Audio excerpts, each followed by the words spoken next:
would you have wished that you had spent more time like hitting golf shots the way you learned to hit your trick shots? Because what you said to me there was, I just spent 5 hours on trying to learn that one shot. And then I started to think, well, I wish I'd have spent 5 hours trying to hit that high draw. Hello everybody and welcome back to the Toppgolf podcast. As you can see, we're inside today. The season is officially almost over. Close to. And it's been a fabulous season here at Toppgolf.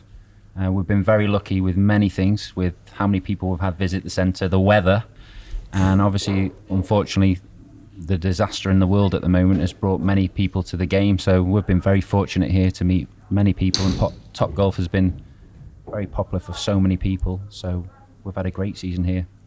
Moving on in our themes today, we've been joined by Mathias Schjoelberg. Welcome, Mathias. Thank you. And Marielle. Thank you. And Mathias is a tour player, and he also is a trick shot artist. So hopefully we're going to learn a lot from Mathias today about his skills as a golfer and also a trick shot player. Is that how you describe yourself? Yeah, trick shot player, trick shot artist. Cool. Welcome back to Norway. Oh, thank you. How long have you been back? About 2.5 weeks. Fantastic. Yeah, I was 10 days in quarantine and then finally back out in the world again. PlayStation? No, I did not have it. Already and it was raining sideways the whole week, so got kind of boring. But just before we start, a little bit about Mathias. As I remember you, years ago, you were a super duper. You were like the Marius Torp, the Anders Christiansen, the right hand of junior golf. Fredrik Kollevold, you remember that name? Oh, yeah. These were prolific winners on national level tours, and you were one of those players. And I clearly remember maybe the national championships one year at Bareham, Losby and Oslo were tied, and there was this Mathias chipping in to win the national championships, and everybody thought you were the super duper golfer. So you won many titles as a junior, and then you went over to America in 2008 and you won the Tiger Woods tournament, didn't you? The Orange Bowl. Yeah, the Junior Orange Bowl. Orange Bowl, which Tiger Woods won. Yeah. Do you remember what year you won it in? No. How did that make you feel when you won that? Obviously I was stoked. I was on a very good rhythm of winning back home, and then finally going internationally and starting winning there. So it was great, and it opened up a lot of opportunities for me to go to college. And it felt amazing. It was my first international win as well. So it was great. To win that much as a junior, what were you thinking going forwards? Were you thinking that tour was the life for you? That was where you were heading? Because you look at all these juniors today, they're all trying to win what you did. All the juniors that play on that Titleist tour, they're all looking up at you and I want to do what he's doing. How was that for you to win that many tournaments, and were you thinking that you were going to go all the way to the tour at that stage? Yeah, for sure. I definitely believed in myself, and I was lucky enough to do really well as a junior. That gave me opportunities to, like I said, go over to the States and play college golf and get an education at the same time. It was, I worked hard during my junior career. I played all kinds of sports up until I was 13, but then decided to go, focus 100% on golf, and it worked out well. So I'm looking back at it with really good memories, and I definitely do it again. How skillful do you think you were before you left Norway to go to America as a golfer? Actually, my last year as a junior was kind of rough on me. I struggled, and there was actually a time the summer before I left that I thought about not going to college, but obviously I went and have no regrets of going. But it was tough for a little bit there. But my dad always told me that, yeah, you've been struggling for 6 months out of a probably 30-year long career. So that kind of put things in perspective, and I decided to go and never look back. And you went to ASU, Arizona State University. Arizona State, yeah. And you were joined there by many good players, including one Jon Rhamn, who you are very good friends with today. Hopefully we can talk a bit about that later. But what was it like to go to America with all the success you'd had back in Norway, and you arrived on a different level? What was that experience like for you when you arrived? It was tough. I'll be honest. It was really tough because the culture is a little bit different. You're suddenly on your own. You don't have the support of your team back here.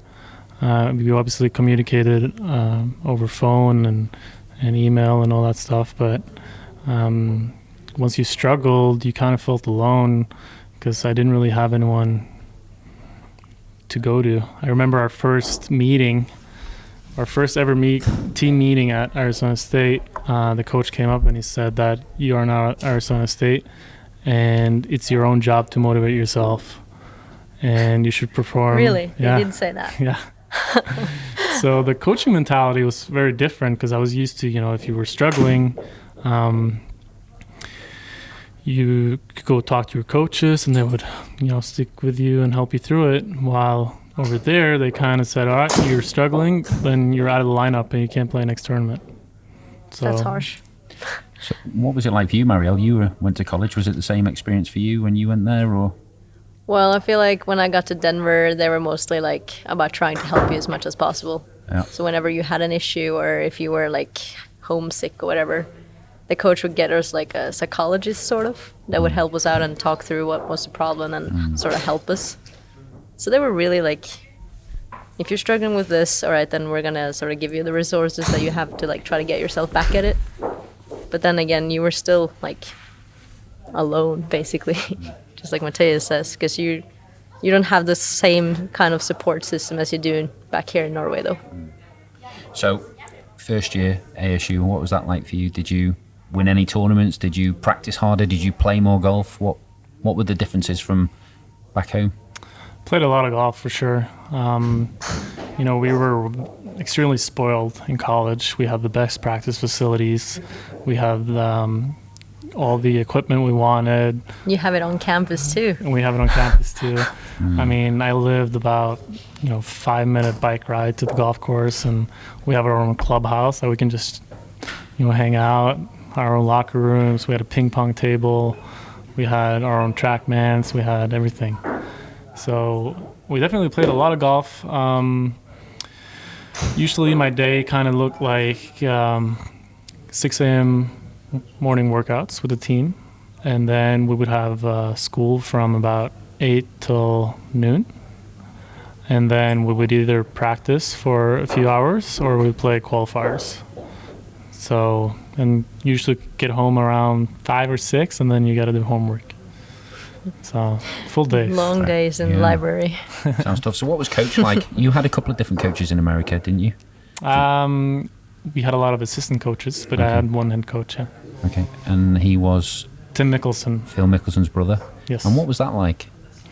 I think Tim was an awesome coach. He was different than what I was used to, and I feel like I learned, to know that coaching culture over there, and we got along really well. And he was great helping out the team. And I mean, just look at some of the players he's brought up now. With he was John's coach, and he's he was great. And he would always practice with us. He would always work out with us. He's a great golfer. He's qualified for the PGA Tour events as well. So he definitely knows anything what's up. Different there between coaching back in Norway to coaching these college coaches in America? What did you notice between the two? A couple of things. I noticed they focus a lot more on playing golf than technique. One thing is to be good to swing a golf club. Another thing is to be good at playing golf. Did they check you up on stats all the time as well? Maybe not so much stats, but we always obviously had to fill out stat forms and stuff. But so that was one thing. Another thing was, like I mentioned earlier, you're kind of, the culture is a little bit different. It's a lot more competitive. if you didn't perform, you didn't play. So you always had to perform to be able to play. And but other than that, it's pretty much similar. You had, they gave us opportunities. It's not like my head coach was my swing coach. I had a different swing coach over there on the side. So our head coach is basically, he's hosting our practices. He's hosting our, helping us work out. He's basically scheduling everything for us, from airplanes till hotel rooms to what kind of type of tournaments we're playing, and he's picking out the team. And I think he did a lot of really good job of that. Anybody who's follows Mathias on social media will see that he is a super, I keep saying that word, don't I? Super duper. It's my favourite word. Super duper English boy. And have you got any super duper trick shots, Marielle? No. I can only do trick it on my club. That's about it. Oh, national champion. Anyway, you'll see that Mathias has an unbelievable array of skills with his golf club and his golf balls. And he hits the balls in many different directions. And some of the trick shots I've seen you play are just world class, aren't they, really? Where did the fascination start with trying to create those types of skills? You know what? I remember the first golf camp I ever went to. I was about 8 years old, and my dad dropped me off, and I was crying my eyes out because he was leaving, and I was homesick. But the guys I was staying in the room with at the time could juggle the ball like 100 times, and I was like, whoa, I thought that was really cool. But then obviously I grew up playing with Marius Thorpe and all these good guys, and I don't know if you remember, Marius was also really good at juggling the ball. Okay. And so I kind of, when we were practicing, I was playing around with him. As a junior, we have competitions around the green, right? And we're always trying to find the hardest shot because those are the most fun, That's the most typical thing, though, especially among you guys. Yeah, like not so much about us flopping girls. it over the clubhouse or Exactly. teeing it off from top of rocks, so just trying to find unique shots was kind of like what got me into it. And then a few years later, I posted one of my juggling shots to Instagram, and it got a lot of attention. I was like, okay, that's cool. So I spent some time on the side just filming every Friday for like 30 minutes, trying to find unique shots that people have never seen before. And then it kind of took off, and that's how it kind of got started. Fantastic. What do you think the difference is between hitting a golf ball to the middle of the green and doing your trick shots? What's the difference in skill level? Is there one, or because I think every golfer is trying to, from the top of the backswing, they're trying to learn how to deliver the club face square to the intended line, hit the ball out the middle, and point the face at the target. Right? Mm-hmm. That's the basic. That's the hardest skill. Yeah, but that's the hardest thing. It's the hardest thing, but that's like literally the only thing you're supposed to do. So Mathias is an awesome golfer. He's won national titles. He went to ASU. He's played on a few tours. He's played in a European Tour event. But he's also developed a level of skill that is high-end in doing trick shots with golf balls all over different parts of the club head and your body. And now you use outside sources. I saw one the other day where you skimmed it across the water and it went through the tiniest hole on the other side of I don't know what it was. It was like a sellotape thing. Then it went through there. Was that tricked up with Instagram stuff, or did you really do that? No, for sure. I'm not going to say how many times or how much or how long I actually spend on those type of shots, because it's a lot of luck in there as well. But how often do you get that on the first try? I've gotten it a few times. Maybe not that shot, but some, I can spend anything from 5 minutes to 5 hours on a shot. It's mostly about being creative and trying to find some new, unique shot that nobody's really seen before. That's what I'm trying to do. So what's interesting here for me as a coach, because are people coached out of the game, or are they coached to success? How much does the coach have a role to play in in people's development? Or I'm listening to that story thinking, it'd be fair to say at the moment you are not playing any tournament golf and you're considering your future at the moment. We can come to that after. But looking back, do you think, would you have wished that you had spent more time like hitting golf shots the way you learned to hit your trick shots? Because what you said to me there was, I just spent 5 hours on trying to learn that one shot. And then I started to think, well, I wish I'd have spent 5 hours trying to hit that high draw. Mm-hmm. What are the differences? Yeah, I don't really know. But one thing that I've actually thought about that trick shots has helped me develop as a player is because I'm always trying to find, I think the most unique and hard shots are the most fun, And, let's say I missed the green on a par 4 and I'm coming up and it's behind a tree and I have to hit a lefty. Instead of, most of the times I would go on like, oh, how am I going to save par from here? But now that I'm like, enjoying trick shots and unique shots, I'm like, oh, this can be a fun shot.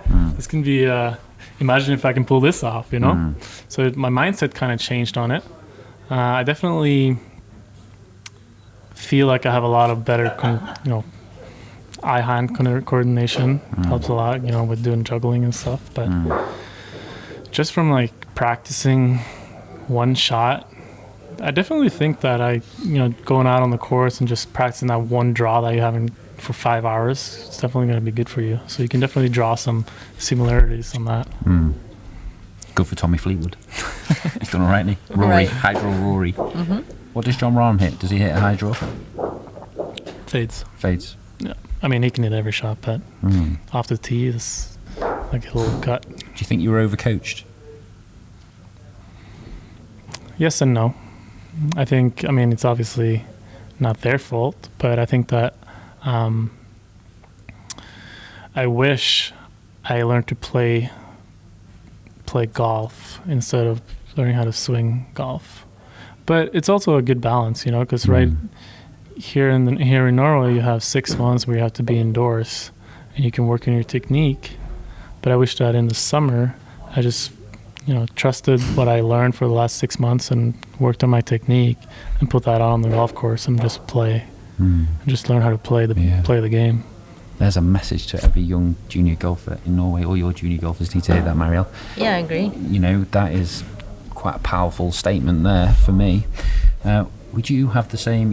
I would say you were quite a technical player, Marielle. Well, I wasn't at watching first. You training here last winter, a couple of winters ago, you love the technique side of it. And you're coaching now. What would you back Mathias up there? Looking back now, I know you're injured and you're not playing full time, but what's your analysis? Well, I definitely did not know a lot about techniques when I started as a junior. Henrik was a good coach that way, just like trying to just make me hit the golf ball rather than like knowing all this stuff. But that was like also like a challenge for me, because when I got onto national team and then coming to those kind of practices and they were expecting you to know like swing path and face and all this stuff, I felt bad because I didn't know. I didn't understand it. And I spent a lot of time trying to figure this stuff out on my own. So I think a good balance, just like at least knowing like some few things, but every position, it becomes too technical and too confusing, because then you start to like focus rather on the positions rather than like playing. So then becomes too much stuff in the head. So I agree. Yeah, like playing more. There was a period in junior and college where if I didn't play, or when I got to the range and I noticed that my wrist was 3 degrees off, I was like, oh, I can't play golf right now. Really? Yeah. Wow. So you did get to that point? It did definitely get to that point. What did you do when that happened? Did you walk off the range, or did you just carry on? Well, that was one of the things that I learned over there. Just play with what you have. But yeah, that hurt me a lot, I think, because I couldn't get out of it. And took me a while. Would you know how to get out of it now? If it happened again, would you? Yeah, I just don't care how it looks anymore. Yeah. Amazing. Interesting stuff. So you played with Jon Rhamn, who is now top 10 of the world, top 5. Super amazing golfer, top 3. Is he world number 1? He was 2 weeks ago. Was he? Yeah, World 3 weeks number ago. 1? Wow. So who's number one now? I think DJ is number one again. So what was that like? What did he have that all the other players didn't have? Confidence. I'd say that's the main thing. I mean, he's a great golfer in all areas. He doesn't really have a weakness in his game, but it's just the sheer confidence is what stood out from him from others. I remember we were playing Whisper Rock one day, and he was blowing like 2 clubs. And first hole, he has a birdie putt that he misses, and it's, about a foot away from the hole. And I'm about to give it to him, and he's like, no, I'm going to try to beat the course record today. And I'm out here like, maybe I can play under par today. So he didn't beat it, but it was close. So he saw a different opportunity, basically. Yeah. He saw something that it's very hard to see if you're not looking. Yeah. Wow. And how did he practice? Did he practice?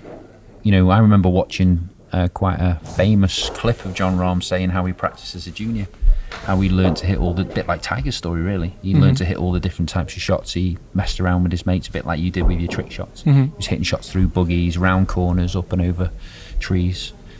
Did he practice any different to the other college guys? Yes, I think so. I think he was a lot more serious than a lot of other people. When he was at practice, he was practicing. He was there to get better at golf. While a lot of people, they practice, hit some balls, and then they start talking about last night with some buddies, and your mind kind of goes wandering. But he was very focused every single time he practiced. I don't think he practiced a lot more than a lot of other guys as well, but he wasn't like he was there until sun went down every single day. But he definitely gave it 110% when he was there. How do you get better at golf? That's a tough question. Yeah. Well, obviously, you have to practice a lot, but it's not just how much you practice. You have to practice with a goal in mind. If you go to the course and you don't know what you're going to do that day, you're kind of you don't have a process. You don't have a red line that kind of, sorry, all the flies. So I think that practicing with a purpose is going to get you a long, long way. There's obviously a lot of factors playing into how you get good at golf, but if you put the time in, if you have the right mindset, obviously you can go a long, long way. What's your lowest score? 61. 61. Where did you shoot that? I was at a course in Tempe, Arizona. And can you remember it? Yeah, I can remember it. And how was that? What was so good about that day? Just being aggressive. You don't really think about your swing. You can swing freely. Every hole you tee up, you're like, okay, I'm going to make a birdie here. While if you're struggling and if you don't have that confidence, suddenly you're thinking, I don't want to hit it on the right here because there's water or there's a bunker. Exactly, you see the obstacles way clearer than when you have your free mind and just go around and like try to be aggressive on the pin. What's your take on how to develop your swing? Are you a golfer who likes to hit practice blocked, looking for one particular type of shot, or do you think it's more beneficial to practice all the different types of shots, draws and fades and highs and lows? What do you think? My kind of strategy has been always because you need your fundamentals to be good before you start practicing. So every time I get on the golf course, I check if I'm aligned correctly. I check, I do film my swings most of the times, just to see, okay, this is what it looks like today, just so I have a good starting point every time I go to practice. Because if you go to the course and then one day you're coming a little bit from the outside and in, and the other day you're suddenly coming the opposite way, and you're trying to practice the same thing, you don't have the right starting point, basically. So that's going to be hard. And then after doing, 10, 15, can only be 5 minutes as well. But after doing that, I always like to go, all right, you need to figure out what you're going to practice that day, obviously, whether it's technique or whether it's, targets, whether it's feelings. So I always start with a little bit of technique just to see if everything's in place. And then I go through my bag and practice what I need to practice. And then I always finish off trying to achieve something. It can be hitting 5 drives within an imagined fairway on the driving range, or it could be making 20 putts from 6 feet in a row. I always try to end it on a competition just to get closer to the course when I'm out playing. So cool. And what's next for you? You've come home obviously from America because you had to a little bit, but what's your plans going forward now?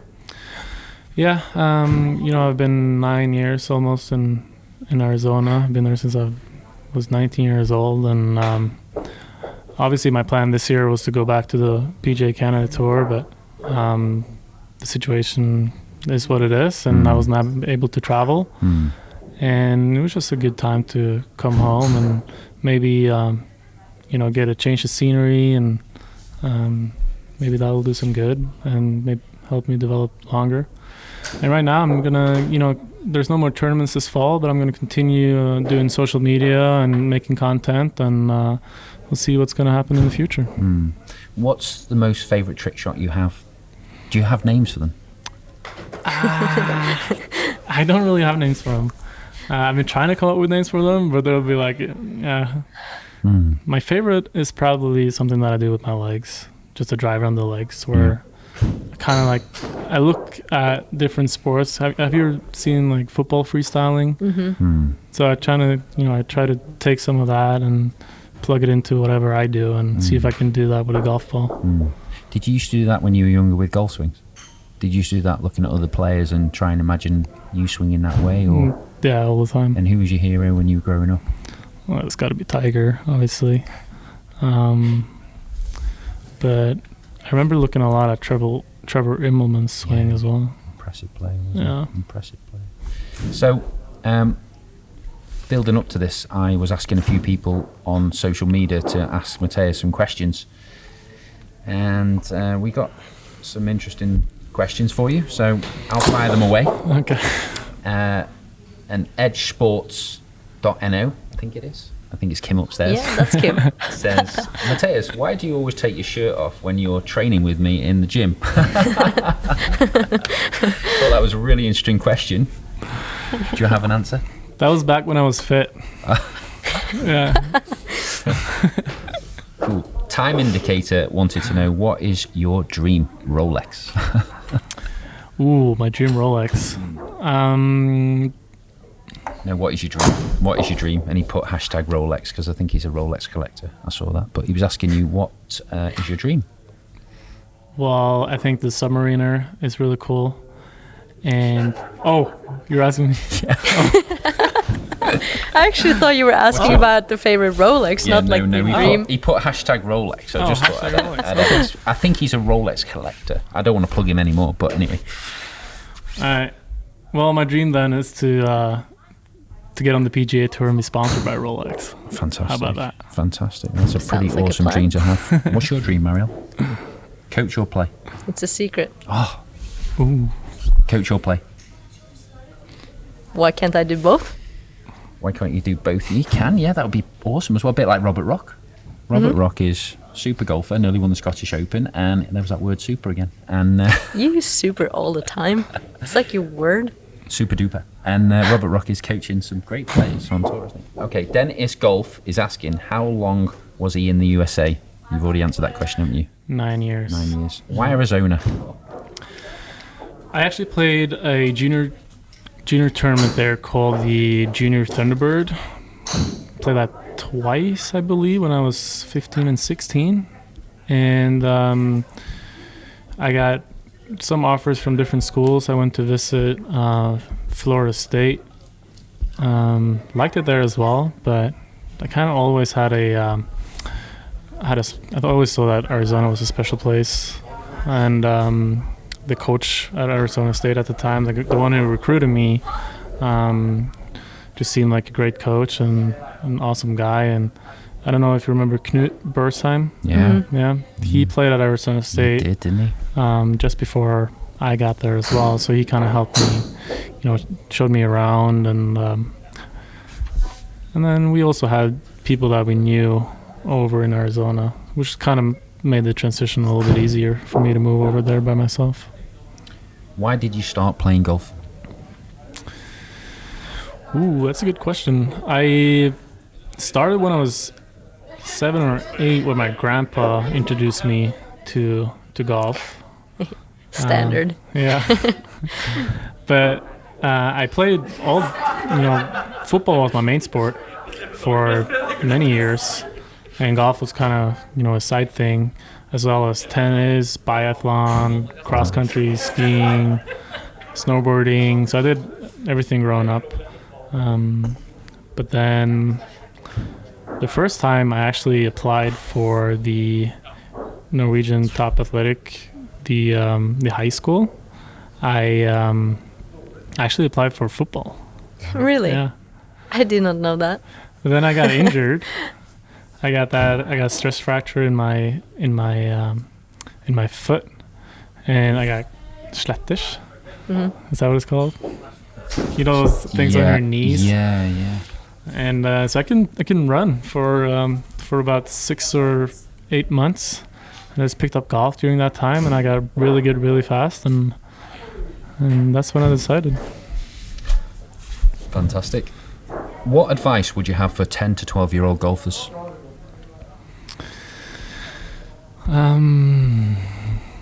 Obviously have fun with it.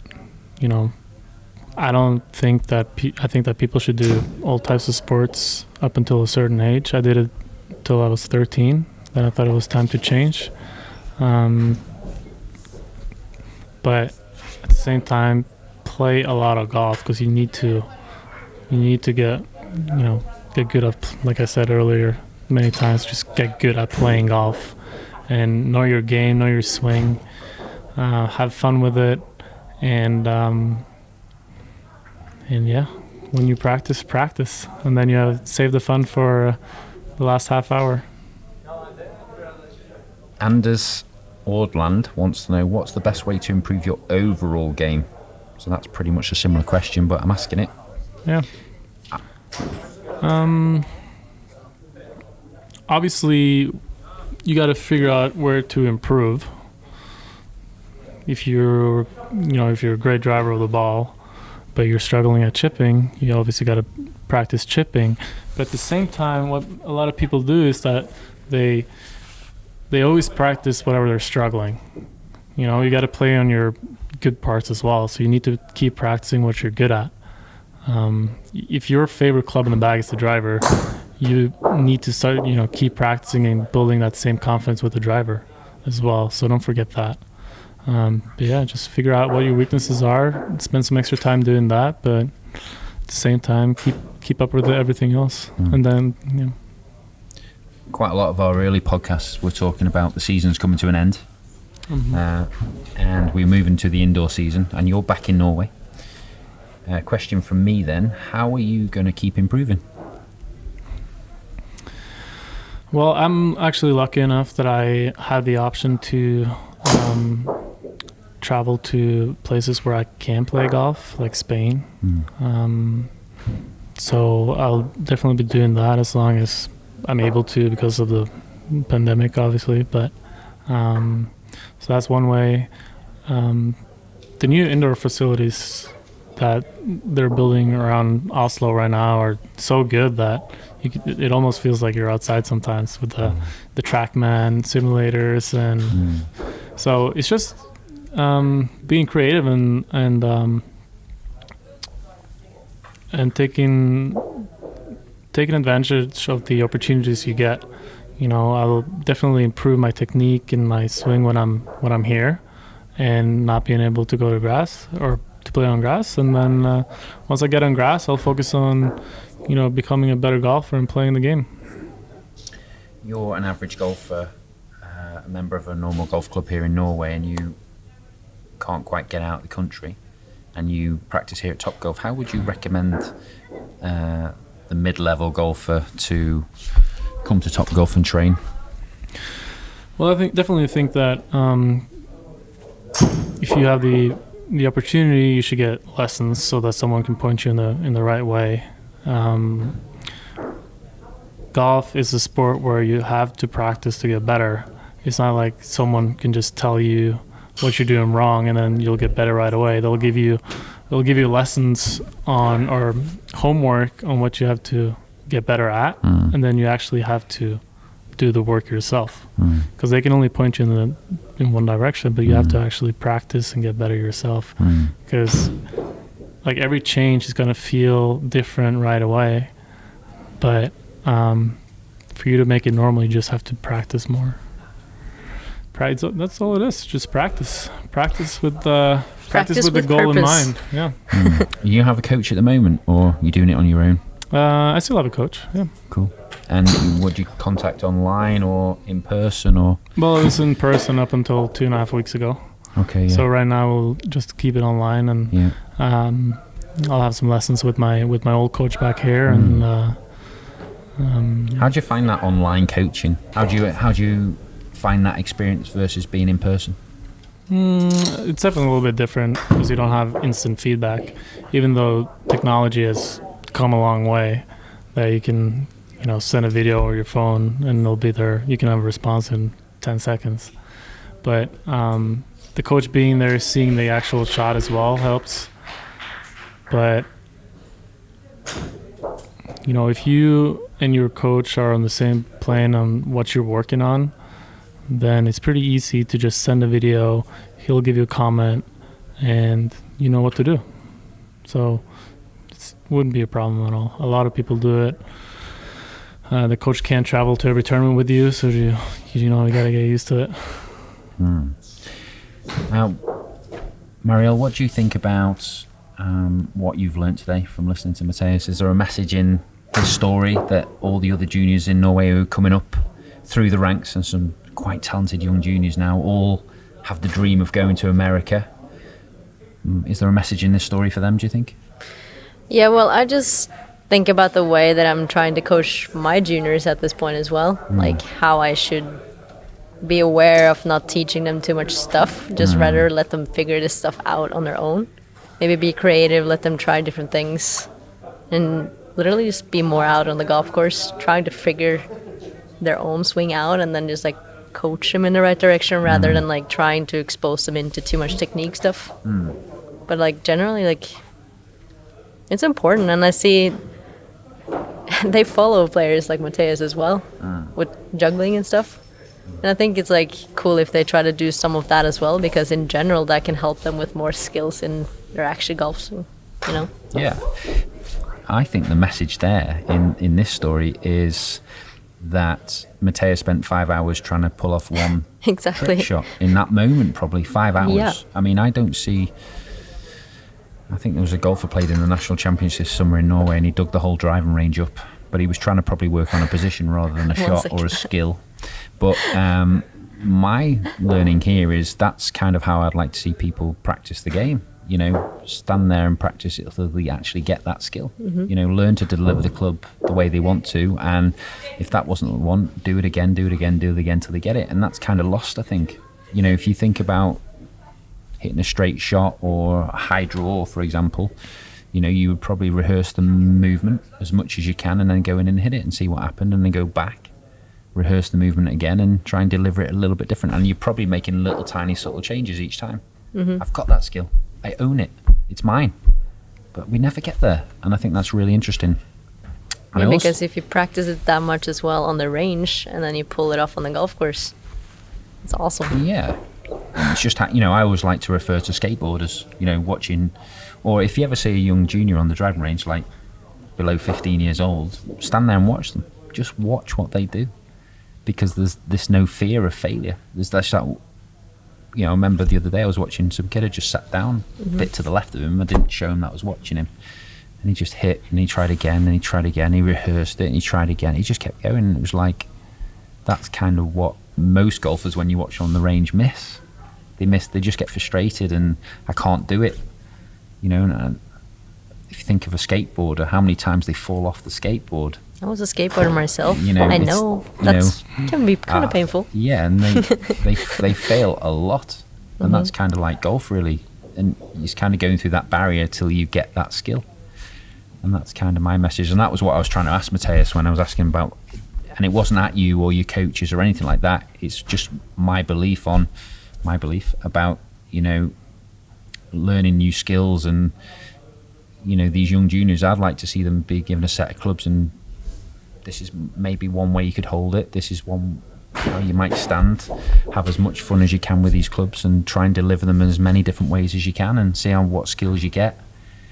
You know, I'd like to see more young juniors spending more time on the golf course, because I think that's one of the biggest shocks when I've learned from young people like you, Mathias, who go to America. They come back and say, wow, I play so much golf. You know, we're on the golf course so much. I'm only used to being out there 3 times a week. And it's, you know, you're out there almost every day. I think that's, you know, some of the older golfers that made it and won majors would often talk about when they were youngsters, they were playing like 36 holes a day. It's a good story, isn't it? 54 holes a day. And yeah, but that's what we do in college too, though. We play 36 holes some days. And in Norway, we used to have like an hour break. Yeah. But in the US, you don't. You go straight from 18 round holes, and then you go straight into the next one. You just deliver the scorecard to somebody in a cart. You get a dry sandwich and a half-eaten apple on the and turn. a bag of chips. Yeah, and a bag of chips. You know, so the message there is play as much as you can, and in the winter, you know, I guess in Norway you've got a fantastic opportunity to, you know, Tiger said it, to stand there and perfect your technique. Now we're coming into November, now's the time. Come in the indoor centre, get your technique where you want it, and when April comes, play. Just play as much golf as you can. Play, and use your coach as a consultant into how you score better. How do I, you know, when should I practice my technique and how much should I play? Is that what you say to your juniors, Marielle? I will. Is that what you're preaching to them right now? Yeah, I do. Because right now it's like, because we have the Toptracer system, you can just like make them go fish, and then you sort of get like the commitment for them to hit towards targets rather than like their technique itself. So then they're trying to just like get into this big pile of water where the sharks and whales and all these other kind of big fishes are, and then the focus become quite different. So it can be fun. Mathias, thank you very much. I've known you for a very long time. I think you're a super nice guy. I hope you continue to develop your skills, and I hope you shoot lights out soon and you don't give up on your dream, and keep going as long as you can. Keep up the trick shots. We all think they're fun, and I think they're amazing how you manage to do all that stuff. So well done, and thanks for joining us. Thanks for joining in. Thanks for having me. And Marielle, thank you for joining in as well, Mrs. Super Duper Coach. Thank you very much. Practice hard, focus well, and see you soon. Thank you. Thank you.